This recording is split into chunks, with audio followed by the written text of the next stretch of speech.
Hi. EFC limited എന്ന് പറയുന്ന കമ്പനിയുടെ ബിസിനസ് അനാലിസിസും അതേപോലെ തന്നെ റിസൾട്ടുമാണ് Q2 റിസൾട്ടുമാണ് നമ്മൾ ഈ വീഡിയോയിൽ സംസാരിക്കാൻ പോകുന്നത്. EFC എന്ന് പറഞ്ഞാൽ നമ്മൾ കഴിഞ്ഞ ദിവസങ്ങളിൽ PEB സെക്ടറിനെ പറ്റി സംസാരിച്ചിരുന്നു. ആ സെക്ടറിലുള്ള ഒരുപാട് കമ്പനികളെ പറ്റിയിട്ട് നമ്മൾ സംസാരിച്ചിരുന്നു. അതേപോലെ തന്നെ ഹൈ ഗ്രോത്തിലുള്ള ഒരു സെക്ടറാണ് ഈ EFC വർക്ക് ചെയ്യുന്ന സെക്ടർ. EFC വർക്ക് ചെയ്യുന്ന സെക്ടർ എന്ന് പറയുന്നത് കോവർക്കിംഗ് സ്പേസിലാണ്. കോവർക്കിംഗ് സ്പേസ് എന്ന് പറഞ്ഞാൽ നമുക്ക് എല്ലാവർക്കും അറിയാവുന്ന പോലെ തന്നെ അതായത് കമ്പനികൾക്ക് അല്ലെങ്കിൽ ഇൻഡിവിജ്വൽസിന് വർക്ക് ചെയ്യാനായിട്ടുള്ള ഓഫീസ് സ്പേസസ് ഇവർ പ്രൊവൈഡ് ചെയ്യുകയാണ് ചെയ്യുന്നത്. അതേപോലെ തന്നെ മൾട്ടിനാഷണൽ കമ്പനീസിനും അങ്ങനെയുള്ള MSMEs അങ്ങനെ ചെറിയ ചെറിയ ബിസിനസ്സുകൾ അങ്ങനെ എല്ലാവർക്കും ഇവർ ഓഫീസ് സ്പേസുകൾ ഇന്റീരിയർ ഡിസൈൻ ചെയ്ത് കൊടുക്കും. അതേപോലെ തന്നെ ഇവർ ലീസിന് എടുത്തിട്ട് ഇവർ ആളുകൾക്ക് പ്രൊവൈഡ് ചെയ്യും. സോ നമുക്ക് ബിസിനസിനെ പറ്റി ഡീറ്റെയിൽ ആയിട്ട് സംസാരിക്കാം. സോ ആ രീതിയിലുള്ള കോവർക്കിംഗ് സ്പേസിലുള്ള ഒരു കമ്പനിയാണ് EFC എന്ന് പറയുന്നത്. സോ അവരുടെ സെയിൽസ് ഗ്രോത്തും പ്രോഫിറ്റ് ഗ്രോത്തും എല്ലാ ക്വാർട്ടറിലും നല്ല രീതിയിൽ നല്ല ഫിഗേഴ്സ് ആണ് വരുന്നത്. കഴിഞ്ഞ ഫിനാൻഷ്യൽ ഇയറിൽ നല്ല രീതിയിൽ ഗ്രോ ചെയ്ത കമ്പനിയാണ്.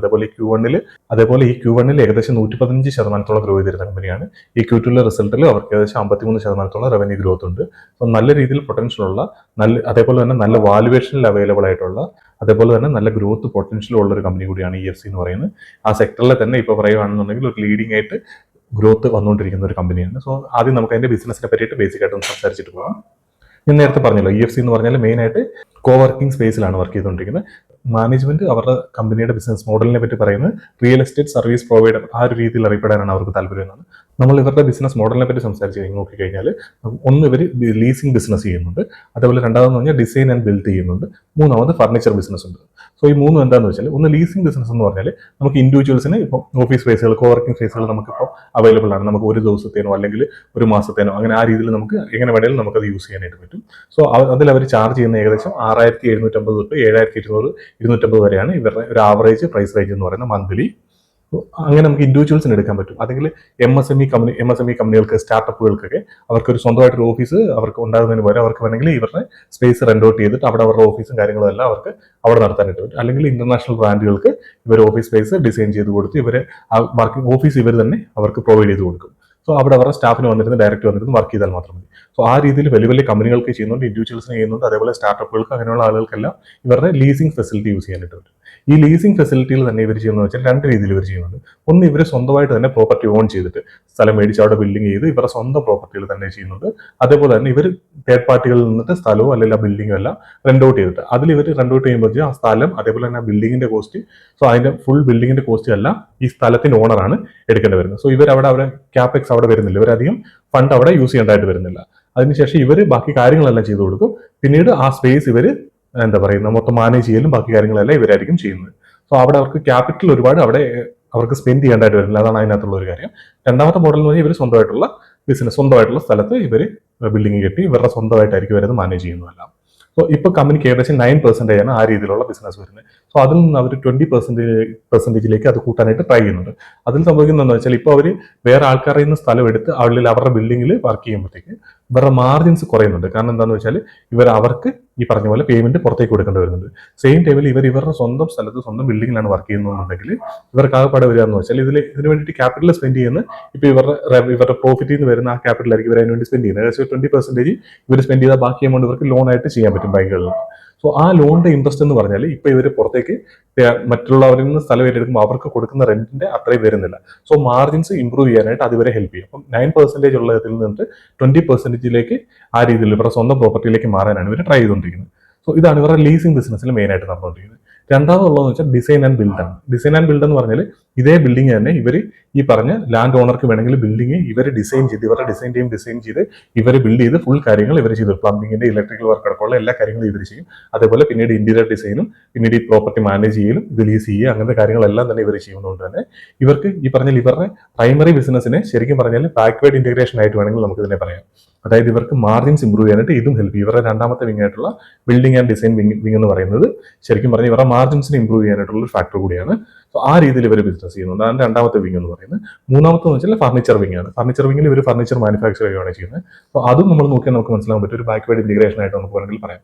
കാരണം ഇവരുടെ ഈ പറയുന്ന ഇന്റീരിയർ ഡിസൈൻ ചെയ്യുന്ന സമയത്ത് അല്ലെങ്കിൽ ഇവരുടെ ഓഫീസ് സ്പേസുകളിലേക്ക് വേണ്ടിയിട്ടുള്ള ഫർണിച്ചർ മുഴുവൻ ഇവർ തന്നെയാണ് മാനുഫാക്ചർ ചെയ്യുന്നത്. അതേപോലെ തന്നെ ഇവർ തേർഡ് പാർട്ടി പുറത്തേക്ക് ഇവരുടെ ഫർണിച്ചർ സെല് ചെയ്യുന്നുണ്ട്. സോ അത് ഇപ്പോൾ ഇവർ ഓൾറെഡി പെപ്പർഫ്രൈ എന്ന് പറയുന്ന ഓൺലൈൻ പ്ലാറ്റ്ഫോമുമായിട്ട് അവർക്ക് ഓഫ്ലൈൻ സ്റ്റോറുകളും ഉണ്ട്, നമുക്ക് കേരളത്തിലും എല്ലാ സ്റ്റോറുകളും ഉണ്ട് അവർക്ക്.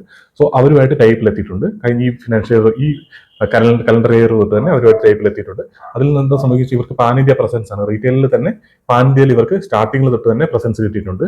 അത് ഓൺലൈനിലും ഓഫ്ലൈനിലും കിട്ടിയിട്ടുണ്ട് ഈ കമ്പനിയായിട്ട് ടൈപ്പിലെത്തിയതുകൊണ്ട് തന്നെ. ഫർണിച്ചർ ഇവർ നാച്ചുറൽ വുഡിലും അതേപോലെ സ്റ്റീലിലും മെറ്റൽസിലും എല്ലാത്തിലും ഇവർ ചെയ്യുന്നുണ്ട്.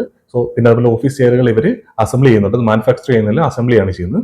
സോ ഈ 3 ബിസിനസ് വിങ്ങുകളാണ് ഇവർക്ക് മെയിൻ ആയിട്ടുള്ളത്. സോ ഇത് 3 നോക്കാൻ നമുക്ക് മനസ്സിലാക്കാൻ പറ്റും. ഇത് 3 ഏകദേശം ഒരേ ബിസിനസ് ആയിട്ട് തന്നെയാണ് വർക്ക് ചെയ്തുകൊണ്ടിരിക്കുന്നത്. അതായത് ഇവരുടെ മാർജിൻസിനെ ഇംപ്രൂവ് ചെയ്യാൻ ഹെൽപ്പ് ചെയ്യുന്നതാണ് ഈ പറഞ്ഞ ലീസിങ്ങിന്റെ കൂടെ തന്നെ ഇവർക്ക് ഡിസൈൻ ആൻഡ് ബിൽഡും അതേപോലെ തന്നെ ഫർണിച്ചർ ബിസിനസ്സും ഉള്ളത്. സോ ഇനി അവരിപ്പോൾ കൂടുതലായിട്ട് എക്സ്പാൻഡ് ചെയ്യാനായിട്ട് നോക്കുന്നത് ഇപ്പോൾ തന്നെ ഇന്ത്യയിൽ ഒരുപാട് ലൊക്കേഷൻസിൽ വർക്ക് ചെയ്യുന്ന കമ്പനികളുമായിട്ട് ഇവർ ടൈപ്പ് ചെയ്യാൻ ശ്രമിക്കുന്നുണ്ട്. അതായത് മിനിമം ഒരു അവരുടെ എന്ന് പറയുന്ന അവരുടെ ഷോറൂമോ അല്ലെങ്കിൽ എന്താണെന്ന് വെച്ചാൽ ഇപ്പം അത് 5000 സ്ക്വയർ ഫീറ്റ് എങ്കിലും മിനിമം ഒരു ലൊക്കേഷൻ ഉണ്ടാവണം. സോ അതിന് മുകളിലായിട്ട് എങ്കിലും മിനിമം ഒരു ലൊക്കേഷനിലുള്ള കമ്പനികളായിട്ട് ഇവർ ടൈപ്പ് എടുത്തിട്ട് അവരുടെ എല്ലാ ലൊക്കേഷനിലുള്ള ഓഫീസുകളും കാര്യങ്ങളും എല്ലാം ഇവർ അവർക്ക് ഡെവലപ്പ് ചെയ്ത് കൊടുക്കുന്ന രീതിയിലുള്ള ഒരു ബിസിനസ്സിലേക്ക് ഇവർ പുതിയതായിട്ട് എൻ്റർ ചെയ്യാനായിട്ട് ഇപ്പോൾ അതിന് വേണ്ടിയിട്ടുള്ള പ്ലാനിങ് കാര്യങ്ങളെല്ലാം നടന്നുകൊണ്ടിരിക്കുന്നത്. സോ അത് ഇവരുടെ മാർജിൻസിനെ ഇംപ്രൂവ് ചെയ്യുന്ന കാര്യമാണ്. കാരണം ഇവർ ഡിസൈനും ബിൽഡും ചെയ്യും, അതേപോലെ തന്നെ അത് ഓഫീസ് സ്പേസ് മാനേജ് ചെയ്യാൻ കാര്യങ്ങളെല്ലാം ചെയ്യും. അതുപോലെ തന്നെ ഫർണിച്ചറും കാര്യങ്ങളും എല്ലാം ഇവർക്ക് തന്നെ പ്രൊവൈഡ് ചെയ്യാനും പറ്റും. സോ പിന്നെ അതുപോലെ തന്നെ ഇത് വലിയ വലിയ കമ്പനികളായതുകൊണ്ട് തന്നെ ഇവർക്ക് ഒരുപാട് ലൊക്കേഷൻസിൽ ഇവരോട് വർക്ക് ചെയ്യുകയും അതിൽ കൂടി ഇവർക്ക് കൂടുതലായിട്ട് റവന്യൂ ജനറേറ്റ് ചെയ്യാനായിട്ട് പറ്റും. അതാണ് ഇവരുടെ അടുത്ത് ഇവർ ടാർഗറ്റ് ചെയ്തിരിക്കുന്നത്.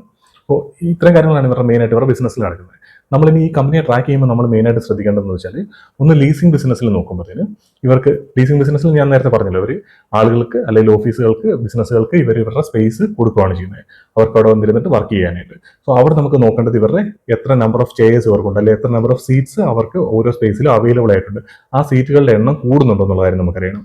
അതേപോലെ ഈ സീറ്റുകൾ വെറുതെ കൂടിയാൽ മാത്രം പോരാ, ഈ സീറ്റുകളിൽ ഒക്യുപ്പൻസി കൃത്യമായിട്ട് വരുന്നുണ്ടോ എന്നുള്ള കാര്യം നമുക്കറിയണം. അതേപോലെ ഈ സീറ്റുകളുടെ റേറ്റ് കൂടുന്നുണ്ടോ. സോ ആ റേറ്റ് കൂടുന്ന സമയത്ത് ഇവർക്ക് ഇതിനകത്ത് ഒക്യുപ്പൻസി ഇവർക്ക് മെയിൻറ്റെയിൻ ചെയ്യാൻ പറ്റുന്നുണ്ടോ എന്നുള്ള കാര്യം അറിയണം. ഈ 3 കാര്യങ്ങൾ മെയിനായിട്ട് നമുക്കറിയണം. സീറ്റിന്റെ ഇൻക്രീസ് ഉണ്ടാവുന്നുണ്ടോ എന്നുള്ള കാര്യം, അതിന്റെ റേറ്റ്, അതേപോലെ തന്നെ ഒക്യുപ്പൻസി. പിന്നെ ഇവർ കൂടുതൽ ലൊക്കേഷനിലേക്ക് എക്സ്പാൻഡ് ചെയ്യുന്നുണ്ടോ എന്നുള്ള കാര്യങ്ങളും നമുക്ക് ഈ പറഞ്ഞ ലീസിംഗ് ബിസിനസ്സിൽ നമുക്കറിയണം. പിന്നെ ഡിസൈൻ ആൻഡ് ബിൽഡിലേക്ക് വന്നു കഴിഞ്ഞാൽ നമുക്ക് ഇവർ കോൺട്രാക്ട് ബേസിലാണ്. അതായത് ഇവരിപ്പം ഓർഡർ ബുക്ക് ഇവർക്ക് എത്ര ഉണ്ടെന്നുള്ള കാര്യമാണ് നമുക്ക് മെയിനായിട്ട് അറിയേണ്ടത്. അതേപോലെ ഫർണിച്ചറിലേക്ക് വന്നാലും ഇവർ നമുക്ക് അറിയേണ്ടത് ഇവരുടെ ഓർഡർ ബുക്ക് എത്ര ഉണ്ടെന്നുള്ള കാര്യമാണ്. അതുപോലെ ഫർണിച്ചറിൽ നമുക്ക് ഇവരുടെ കപ്പാസിറ്റി എത്ര ഉണ്ടെന്നുള്ള കാര്യം നമുക്ക് അറിയേണ്ടതായിട്ടുണ്ട്. കാരണം അത് എന്നാലും അതിനനുസരിച്ച് ഇവർക്ക് ഗ്രോ ചെയ്യാൻ പറ്റും എന്നുള്ള കാര്യം നമുക്ക് മനസ്സിലാക്കാൻ പറ്റുള്ളൂ.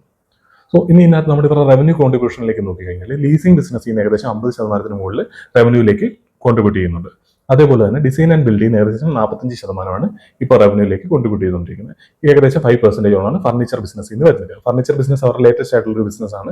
സോ കഴിഞ്ഞ Q2 നോക്കിയാൽ നമുക്ക് ഫർണിച്ചർ ബിസിനസ് കാണാൻ പറ്റില്ല. കഴിഞ്ഞ Q1 കഴിഞ്ഞ ഫിനാൻഷ്യൽ ഇയറിൽ നോക്കിയാൽ നമുക്കത് കാണാൻ പറ്റില്ല. സോ അവരുടെ പുതിയൊരു വിങ് ആണിത്. ഈ ഫർണിച്ചർ ബിസിനസ്സിൽ ഇവരുടെ ക്യാപെക്സ് എന്ന് പറഞ്ഞാൽ ഇവരുടെ റവന്യൂയിലേക്ക്, അതായത് ഫർണിച്ചർ ബിസിനസ്സിൽ നിന്ന് ഇവർക്ക് ഏകദേശം 275 തൊട്ട് 300 കോടി രൂപ വരെ റവന്യൂയിലേക്ക് ഇവർക്ക് കോൺട്രിബ്യൂട്ട് ചെയ്യാനായിട്ട് പറ്റും ആ ഫർണിച്ചർ ബിസിനസ്സിന് മാത്രം. ഈ ക്വാർട്ടറിൽ അത് 25 കോടിയുടെ ബിസിനസ്സാണ് അവർ ചെയ്തിരിക്കുന്നത്. ആ വിങ്ങിൽ നിന്ന് അവർക്ക് ഈ ഹാഫ് ഇയറിൽ ഇവർക്ക് ആ വിങ്ങിൽ നിന്ന് വന്നിരിക്കുന്ന 25 കോടി രൂപയുടെ റവന്യൂ ആണ് വന്നിരിക്കുന്നത്. മാനേജ്മെന്റ് പറയുന്നത് വെച്ചാൽ ഈ ഫിനാൻഷ്യൽ ഇയറിൽ അവർ ഏകദേശം ആ കപ്പാസിറ്റിയുടെ 40% യൂട്ടിലൈസ് ചെയ്യുമെന്നാണ് പറയുന്നത്. അതായത് ഏകദേശം 275 to 300 കോടിയുടെ 40% എന്ന് പറയുമ്പോൾ 100 കോടിക്ക് മുകളിൽ വരും. 100-125 കോടി രൂപയോളം റവന്യൂ ആ രീതിയിൽ നിന്ന് വരുമെന്നാണ് പറയുന്നത്. ഇപ്പോൾ അതിൽ നിന്ന് വന്നിരിക്കുന്ന 25 crores ആണ് ഈ ഒരു ഹാഫ് ഇയറിൽ വന്നിരിക്കുന്നത്. സോ ആ രീതിയിലുള്ള റവന്യൂ പൊട്ടൻഷ്യൽ ഈ ഫിനാൻഷ്യൽ ഇയർ തന്നെ കമ്പനിയുടെ ടോപ്പ് ലൈനിലേക്ക് വരുമെന്ന് പറയുന്നുണ്ട്. അതേപോലെ ഡിസൈൻ ആൻഡ് ബിൽഡ് വിങ്ങിലേക്ക് നോക്കി കഴിഞ്ഞാൽ അവിടെ ഇപ്പം 60-70% മുകളിലാണ് ഇപ്പോൾ ഗ്രോ ചെയ്തുകൊണ്ടിരിക്കുന്നത്. മാനേജ്മെന്റിന്റെ ഗൈഡൻസ് തന്നെയാണ് 50-60% മുകളിൽ ഇവർ ആ വിങ്ങിൽ ഗ്രോ ചെയ്യുമെന്നാണ് മാനേജ്മെന്റ് പറഞ്ഞിരിക്കുന്നത്. അപ്പോൾ ഓൾറെഡി 45% ആ വിങ്ങിൽ നമുക്ക് റവന്യൂ കോൺട്രിബ്യൂഷൻ വരുന്നുണ്ട്. സോ അതിൽ ഇവർ 50-60% ഗ്രോത്ത് ആണ് അടുത്ത 2-3 വർഷത്തേക്ക് നോക്കുന്നതെന്നാണ് പറയുന്നത്. സോ അതുകൊണ്ട് തന്നെ അവിടെ നിന്നും നല്ല ഗ്രോത്ത് ആണ് വരുന്നത്. പിന്നെ മൂന്നാമത് നമ്മുടെ ഇവരുടെ മെയിൻ ബിസിനസ് ആയിട്ടുള്ള ലീസിംഗ് ബിസിനസ്സിൽ നോക്കി കഴിഞ്ഞാൽ ലീസിംഗിൽ ഇവർക്ക് ഏകദേശം 60,000 സീറ്റ്സ് ആണ് കഴിഞ്ഞ ഫിനാൻഷ്യൽ റെന്റ് ചെയ്ത സമയത്തുണ്ടായിരുന്നത്. കഴിഞ്ഞ Q1 അത് 63,000 മുകളിലേക്ക് കടന്നു. ഈ Q2 ആയപ്പോഴത്തേക്ക് 68,000 സീറ്റിന് മുകളിലേക്ക് അവർക്ക് എത്തിയിട്ടുണ്ട്. അതായത് ഏകദേശം 5,000 സീറ്റോളം അവർ ഈ ക്വാർട്ടറിലും ആഡ് ചെയ്തിട്ടുണ്ട്. മാനേജ്മെന്റിന്റെ ഗൈഡൻസും ഏകദേശം അത് തന്നെയാണ്. അടുത്ത 2-3 വർഷത്തേക്ക് എല്ലാ വർഷവും അറൌണ്ട് 20,000 സീറ്റ് അവർ ആഡ് ചെയ്യുമെന്നാണ് പറയുന്നത്. അതിനകത്ത് ഇവർക്ക് ഏറ്റവും ഞാൻ നേരത്തെ പറഞ്ഞില്ല, നമുക്ക് നോക്കേണ്ട വേറൊരു കാര്യമുണ്ട്, സീറ്റിന്റെ ഒക്യുപ്പൻസി. ഇവർ സീറ്റ് ആഡ് ചെയ്യുക മാത്രമല്ല, ഇവർക്ക് ഒക്യുപ്പൻസി ഇവർക്ക് ഒരു മെയിൻ ഇമ്പോർട്ടന്റ് ആയിട്ടുള്ള ഒരു ഫാക്ടറാണ്. അതായത് മിനിമം 90% ഒക്യുപ്പൻസി ആണ് ഇവർ ടാർഗറ്റ് ചെയ്യുന്നത്. ഇപ്പോൾ അവർക്ക് എല്ലാ ക്വാർട്ടറിലും 90% മുകളിൽ തന്നെ ഇവരുടെ അവൈലബിൾ സീറ്റ്സിൽ ഒക്യുപ്പൻസി കിട്ടുന്നുണ്ട്. അതേപോലെ തന്നെ കഴിഞ്ഞ ക്വാർട്ടർ വരെ നമ്മൾ നോക്കിയാൽ ഇവരുടെ ആവറേജ് സീറ്റ് റെന്റ് എന്ന് പറയുന്നത് 6,500 to 7,000 ആയിരുന്നു. ഇപ്പോൾ അത് 6,750 to 7,250 ആയിട്ടുണ്ട്. സോ അതും കൂടിയിട്ടുണ്ട്. മാനേജ്മെന്റ് ഇനിയിപ്പോൾ പറഞ്ഞ ഗൈഡൻസ് വെച്ച് നോക്കിയാൽ നമുക്ക് ഏകദേശം ഒരു 10,000 സീറ്റോളം അടുത്ത H2 ആഡ് ചെയ്യുന്നതായിട്ട് നമുക്ക് എക്സ്പെക്ട് ചെയ്യാനായിട്ട് പറ്റും. സോ ആ രീതി നോക്കിയാൽ ഇപ്പോഴത്തെ അവരുടെ സീറ്റ് കൗണ്ടിന്റെ മുകളിൽ ഏകദേശം ഒരു 30% മുകളിൽ ആ രീതിയിലുള്ള ഗ്രോത്ത് വരുന്നുണ്ട് അവർക്ക് ലീസിംഗ് ബിസിനസ്സിൽ. പിന്നെ അതേപോലെ തന്നെ അവരുടെ സീറ്റിന്റെ റവന്യൂ അവർ കൂട്ടിയിട്ടുണ്ട്, അല്ല റെന്റും അവർ കൂട്ടിയിട്ടുണ്ട്. സോ അതുകൊണ്ട് തന്നെ ആ രീതിയിൽ ഇവരുടെ ടോട്ടൽ റവന്യൂ നമുക്ക് ഏകദേശം ഒരു 45 to 50% എക്സ്പെക്ട് ചെയ്യാനായിട്ട് പറ്റും. അപ്പോൾ ഓവറോൾ മാനേജ്മെന്റ് ഗൈഡൻസ് വെച്ചിട്ട് നമുക്ക് 50% മുകളിൽ തന്നെ കമ്പനിയുടെ എന്താ പറയുക റവന്യൂ ഗൈഡൻസ് നമുക്ക് ഏകദേശം അതിൽ നിന്ന് മനസ്സിലാക്കാനായിട്ട് പറ്റും. 50% അറൗണ്ട് ആണ് അവർ ടാർഗറ്റ് ചെയ്തിരിക്കുന്നത് ഈ ഫിനാൻഷ്യൽ ഇയറിൽ, ഏകദേശം അടുത്ത ഫിനാൻഷ്യൽ ഇയറിൽ നിന്നും നമുക്ക് വേണമെങ്കിൽ പറയാം. കാരണം അതേപോലെ തന്നെ ഡിസൈൻ ആൻഡ് ബിൽഡിൽ ഇവർക്ക് ഏകദേശം 145 കോടിയുടെ ഓർഡർ ബുക്കും കമ്പനിയുടെ കയ്യിൽ അവൈലബിൾ ആയിട്ടുണ്ട്. സോ അങ്ങനെ നോക്കിക്കഴിഞ്ഞാൽ അവർ ഈ ഫിനാൻഷ്യൽ ഇയറിൽ ഏകദേശം 1000 കോടി രൂപയ്ക്ക് മുകളിൽ റവന്യൂ ജനറേറ്റ് ചെയ്യാനുള്ള സാധ്യതയുണ്ട്. അതേപോലെ തന്നെ 20% മുകളിൽ അവർക്ക് എന്തായാലും പാറ്റ് മാർജിൻ വരാനുള്ള ചാൻസ് ഉണ്ട്. ഇപ്പോഴും അവർക്ക് ഓൾറെഡി 20-23% ഉണ്ട് മാർജിൻ എന്ന് പറയുന്നത്. ആ രീതിയിൽ നോക്കിക്കഴിഞ്ഞാൽ ഈ ഫിനാൻഷ്യൽ ഇയറിൽ ഏകദേശം 200 കോടിക്ക് മുകളിൽ അവരുടെ ബോട്ടം ലൈന് വരാനായിട്ടുള്ള സാധ്യതയുണ്ട്. അതായത് പാറ്റ് 200 കോടിക്ക് മുകളിൽ വരാൻ സാധ്യതയുണ്ട്. സോ അങ്ങനെ നോക്കിക്കഴിഞ്ഞാൽ ഇപ്പം നമുക്ക് നോക്കുമ്പോൾ കമ്പനിക്ക് ഏകദേശം 20 അറൗണ്ട് ആണ് PE റേഷ്യോ ഉള്ളത്. സോ ആ രീതിയിൽ കമ്പനി ഈ പാറ്റും കൂടെ ഈ രീതിയിൽ വന്നു കഴിഞ്ഞാൽ അവരുടെ വാല്യുവേഷൻ ഏകദേശം 15 അടുത്തേക്ക് വരാനായിട്ടുള്ള സാധ്യത വളരെ കൂടുതലാണ്. 200 കോടിക്ക് മുകളിലാണ് അവർ പ്രോഫിറ്റ് ജനറേറ്റ് ചെയ്യുന്നുണ്ടെങ്കിൽ ഉറപ്പായിട്ടും അവരുടെ PE റേഷ്യോ ഈ കറണ്ട് മാർക്കറ്റ് ക്യാപ്പിൽ അറൗണ്ട് 15 ആണ് വരുന്നത്, ഫോർവേഡ് PE എന്ന് പറയുന്നത്.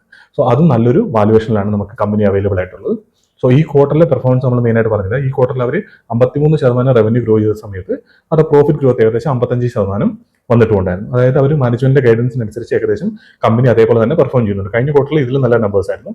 സോ ഈ ക്വാർട്ടറിൽ അവരുടെ പ്രോഫിറ്റ് ഗ്രോത്ത് ഏകദേശം ആ ഒരു റവന്യൂ ഗ്രോത്തിന് അടുത്ത് തന്നെ വരാനുള്ള റീസൺ എന്താണെന്ന് വെച്ചാൽ ഇവരുടെ മാർജിൻസിൽ ചെറിയ രീതിയിൽ അഫക്ട് ചെയ്തിട്ടുണ്ട്. അത് വേറെ ഒന്നുമല്ല, ഇവരുടെ ഒരു കോൺട്രാക്റ്റിൽ, അതായത് എനർജി സെക്ടറിലോ മറ്റുള്ള ഒരു കോൺട്രാക്റ്റിൽ ഇവർ വർക്ക് ചെയ്തപ്പോഴത്തേക്ക് ഇവർക്ക് കുറച്ചുകൂടെ കൂടുതൽ എക്സ്പെൻസ് കുറച്ചുകൂടെ കൂടി വന്നിട്ടുണ്ട്. അതായത് വൺ ടൈം എക്സ്പെൻസ് ആണത്. അതായത് ഇവർക്ക് പുതിയതായിട്ട് കുറച്ച് സ്കില്ലുകൾ കാര്യങ്ങൾ അക്വയർ ചെയ്യേണ്ടതായിട്ട് വന്നിട്ടുണ്ട്. അതുപോലെ തന്നെ കൂടുതലായിട്ട് സ്റ്റാഫിന്റെ ആവശ്യങ്ങളും കാര്യങ്ങളൊക്കെ വന്നിട്ടുണ്ട്. സോ ആ രീതിയിൽ ഇവർക്ക് കുറച്ച് കൂടുതൽ സ്പെൻഡ് ചെയ്യേണ്ടതായിട്ട് വന്നിട്ടുണ്ട്. സോ അത് പക്ഷേ ഇവർക്ക് വൺ ടൈം ആയിട്ട് വരുന്നതാണ്. സോ അതുകൊണ്ട് തന്നെ ഇതേ രീതിയിലുള്ള പുതിയ കോൺട്രാക്റ്റുകൾ വരുമ്പോൾ ഇവർക്ക് ഇതെല്ലാം യൂട്ടിലൈസ് ചെയ്യാനായിട്ട് പറ്റും. സോ അതുകൊണ്ട് തന്നെ ആ രീതിയിൽ ഇനി മാർജിൻസിനെ അത് അഫക്ട് ചെയ്യാൻ സാധ്യതയില്ല. എന്നിരുന്നാൽ പോലും ഇവർക്ക് ഏകദേശം ഇപ്പം റവന്യൂ ഗ്രോത്തിന്റെ അനുസരിച്ച് തന്നെ പാർട്ട് ഗ്രോത്തും വന്നിട്ടുണ്ട്. സോ ഈ ഫിനാൻഷ്യൽ നമുക്ക് ഏകദേശം ഈ രീതിയിലുള്ള പെർഫോമൻസ് നമുക്ക് ഇവരിൽ നിന്ന് എക്സ്പെക്ട് ചെയ്യാം. അതുപോലെ ഈ സെക്ടറിൽ നോക്കിക്കഴിഞ്ഞാൽ തന്നെ ഇപ്പോൾ ലീഡ് ചെയ്യുന്ന ഒരു കമ്പനിയാണ്. ഇവരുടെ കൂടെ തന്നെയുള്ള ഓഫീസിനെ കഴിഞ്ഞ് ഓഫീസായിരുന്നു നേരത്തെ AWFIS എന്ന് പറയുന്ന ഓഫീസ് എന്ന് പറഞ്ഞ കമ്പനിയായിരുന്നു ഓൾറെഡി ഇവിടെ ലീഡ് ചെയ്തുകൊണ്ടിരുന്നത്. അവർക്ക് ഇവരെ കഴിഞ്ഞൊക്കെ ഇരട്ടി, അവർക്ക് ഏകദേശം 1.25 ലക്ഷത്തോളം സീറ്റുകളുണ്ട്. നമ്മുടെ കമ്പനിക്ക് EFCക്ക് ഏകദേശം 68,000 സീറ്റുകളാണുള്ളത്. സോ ഇവരെ കഴിഞ്ഞ് വലിയൊരു കമ്പനിയാണ്. പക്ഷേ അവരുടെ ഗ്രോത്ത് ഈ ക്വാർട്ടറിൽ കുറച്ച് കുറഞ്ഞിട്ടുണ്ട്. അല്ലെങ്കിൽ തന്നെ കഴിഞ്ഞ ഒരു 2-3 ക്വാർട്ടറായിട്ട് തന്നെ EFC തന്നെയാണ് ലീഡ് ചെയ്തുകൊണ്ടിരിക്കുന്നത്. പക്ഷേ EFC ഏകദേശം കഴിഞ്ഞ ഒരു Q3 കഴിഞ്ഞ ഡിസംബർ ക്വാർട്ടറിൽ മാത്രം അവരുടെ പെർഫോമൻസ് ഒന്ന് ഡൗൺ ആയി പോയിരുന്നു. സോ അതിൽ തന്നെ ഒരു കൺസിസ്റ്റൻസിയുടെ ഒരു പ്രശ്നം വന്നിരുന്നു. അതുകൊണ്ടാണ് കമ്പനിയുടെ ഇപ്പം നമുക്ക് വേണമെങ്കിൽ പറയാം ആ ഒരു രീതിയിലായതുകൊണ്ടാണ് ആ ഒരു ഇതിനകത്ത് ഇൻവെസ്റ്റ് ചെയ്യുന്ന ആളുകൾക്ക് കുറച്ച് റിസ്ക് ആയിട്ട് ഫീൽ ചെയ്തുകൊണ്ടായിരിക്കണം ഒരുപക്ഷെ കമ്പനിയുടെ പ്രൈസ് ആ രീതിയിൽ കയറി പോയിരുന്നു. പക്ഷേ കഴിഞ്ഞ 3 ക്വാർട്ടറോളം നോക്കി കഴിഞ്ഞാൽ കൺസിസ്റ്റന്റ് ആയിട്ട് കമ്പനി ആ രീതിയിൽ പെർഫോം ചെയ്യുന്നുണ്ട്. അതേപോലെ കഴിഞ്ഞ ഡിസംബർ ക്വാർട്ടറിന് മുമ്പ് നോക്കിയാലും കമ്പനി കൺസിസ്റ്റന്റ് ആയിട്ട് പെർഫോം ചെയ്തിരുന്ന ഒരു കമ്പനിയാണ്. സോ ആ രീതിയിൽ നോക്കുമ്പോഴത്തേക്കും നല്ലൊരു PE എക്സ്പാൻഷനും അതേപോലെ തന്നെ റീറൈറ്റിംഗിനും ഒക്കെ പൊട്ടൻഷ്യൽ ഉള്ള ഒരു കമ്പനിയാണ്. സോ അങ്ങനെയൊക്കെ സംഭവിക്കുകയാണെങ്കിൽ നല്ലൊരു റിട്ടേൺ ജനറേറ്റ് ചെയ്യാൻ സാധ്യതയുള്ള ഒരു കമ്പനിയാണ്. എന്തായാലും നിങ്ങൾ ഇതിൽ ഇൻവെസ്റ്റ് ചെയ്യാവുന്നുണ്ടെങ്കിൽ കമ്പനി നന്നായിട്ട് പഠിച്ചതിന് ശേഷം നിങ്ങൾ സ്വന്തമായിട്ട് നോക്കിയതിന് ശേഷം നിങ്ങളുടെ റിസ്ക്കും മറ്റു കാര്യങ്ങളൊക്കെ കറക്റ്റ് ആണോ എന്ന് നോക്കിയതിന് ശേഷം മാത്രം ഇങ്ങനത്തെ കമ്പനികളിൽ ഇൻവെസ്റ്റ് ചെയ്യുക. നമുക്ക് അടുത്തൊരു വീഡിയോയിൽ കാണാം.